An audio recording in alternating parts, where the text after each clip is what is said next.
Every single rider going to the BMX World Championships wants to make the final, but the unfortunate truth is that's not possible. So what separates someone who makes the final compared to someone who gets out in the motos? Is it the bike setup? Is it talent?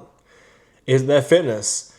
I'm going to break down the 5 specific things that people can do to get the best result possible at the World Championships. Let's get into it. The very first thing that separates a finalist to a moto filler is the gait.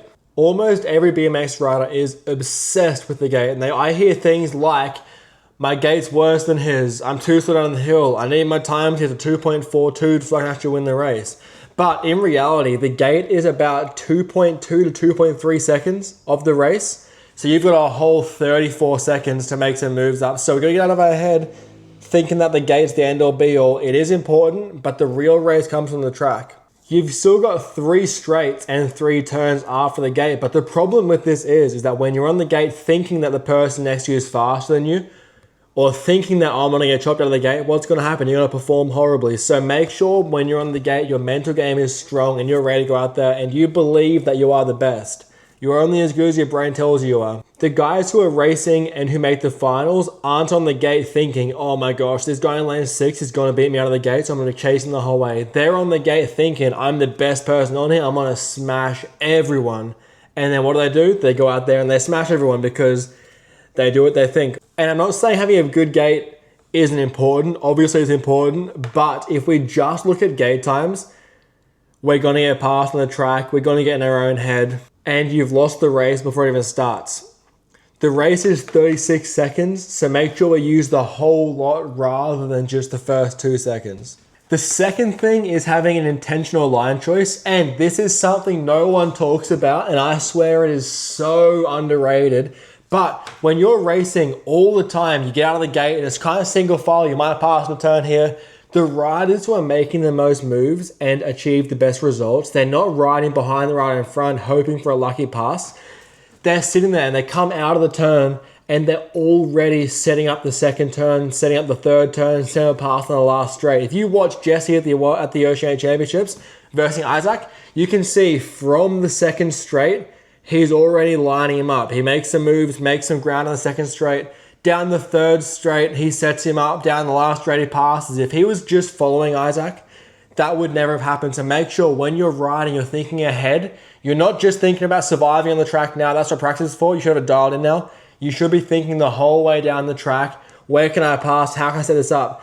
Whether that's making him go to the inside so you can make a high low, or it's going down the outside of the straight, it doesn't matter. Make sure we're thinking ahead. That's a very underrated skill that not that many riders do. So if you can master this skill, guarantee you're going to go from getting 4th and 3rd to 2nd and 1st. And section 3, this one's hard even for me because I like doing my fancy race lines. But one important thing when we're racing is, especially at Worlds and Nationals, you've only got like an hour session to ride and learn the track. We want to follow the KISS rule, keep it super simple, because yes, it's cool to go and do a double manual. Yes, it's cool for triple manual. Yes, triple's cool. I love doing those things too. But when we're racing big events like Nationals or Worlds, we want to go down and dial the track in and get the line we can do every single run, because the worst thing you want is to be 4th in a semi and bonk a triple manual and then you come 5th and you get past. We want to make sure our lines are as smooth as possible and as simple as possible so we can execute them every single time. Because especially tracks like Sleeman and Shepparton where the third straight's quite tight, we don't want to go all flashy and fun, because yes, on your own, it might be easy to do that on your own, but when you're racing behind someone, trying to set them up, or someone's behind you and you're getting caught, the last thing you want is the added pressure and to go and bonk some manuals and make a mistake. And trust me, I've done this more times than you can ever think. If you ask my dad at the track, I remember he used to come up after every lap and be like, why did you jump that? Why did you manual that? Especially at Shepparton when he bought me a new pair of cranks and I bent them on my first few runs because I'd sent a massive double. So make sure we keep it simple. Training's where it's fun. You build the skills in training. When you race, you tone that back and you do some simple skills you can do easily. Number 4 is going to be race IQ. And I love looking at people like Silva and Andre for this, because when we're racing, yes, it's important to look at the rider in front of you and think about the track. But when I talk about race IQ, this means we have to be able to ride the track and ride the bike without even thinking about it. It should be second nature to us. The reason I use Sylvan's because if you look at that race in America, the last turn where Cam Larson and Isaac Kennedy had a tangle up, you look at Sylvan, coming into that turn, he was so thinking so far ahead. He knew there was going to be carnage in that turn. So you can see him right in the straight, looks across, goes to the outside, comes around the turn for a high-low as Isaac and Cam crashes and wins the race. And that is a prime example of race IQ. So when we're racing, we want to be familiar with the track and the rider in front of us, but we also need to keep in our minds what the rider in front's doing, because when we're using the example from before with the racing the rider in front of you, when you're setting up a line down a turn, down a straight, whatever it is, you have to be mindful because the guy in front of you also wants to make a pass and get further ahead. So we need to make sure that you have an idea of what they're going to do, because if you go for a high-low, and then the guy in front of you is also going for a higher low, what's going to happen? You're going to have a bit of a tangle up and lose some speed and potentially a pass. So, but if you waited and if you knew he was going for a high low because you could see how the turn was playing out, you could have easily avoided that and made a move just like Sylvan did. And you would have been chilling. So make sure we're racing other riders, not racing the track. The track should be second nature. We're racing the riders on the track. Have an idea who's in front of them, who's behind, and plan accordingly. And section 5, this is something you can work on before you even get to the track. This one is going to be our training environment and who we train with. So I think the riders you train with are so important. I'm lucky enough when I ride Slim, and I have a very, very fast group of guys to ride with, and we can work on our race lines, we work on our gates, work on our straights, work on the whole lot of it together.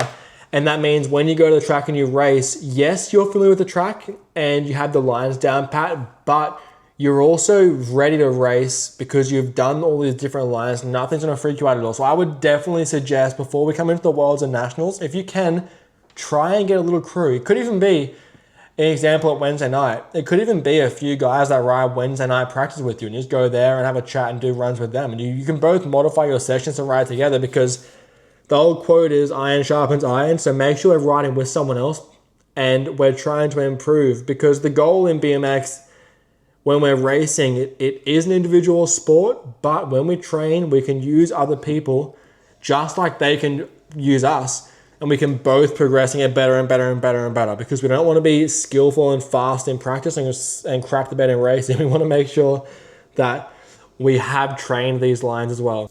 The reason being is because we want to put ourselves in situations that make us uncomfortable, whether that be having 3 fast guys and you choose to be in the middle, because at the Worlds, everyone there is going to be so quick and it's going to be uncomfortable racing. So make sure, even if it's watching my videos to learn or riding with someone fast, use other people so when you come into the Worlds, you have your best shot to win, all right?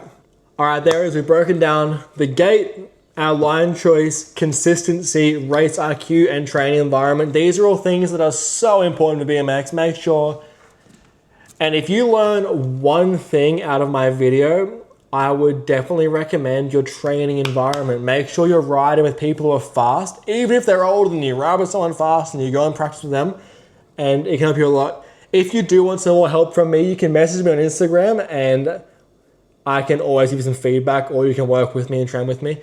I hope you enjoyed the video. I wish you all the best for the Worlds. Let me know in the comments if there are any other videos you want me to make explaining anything, and I'll see you next one. Peace out.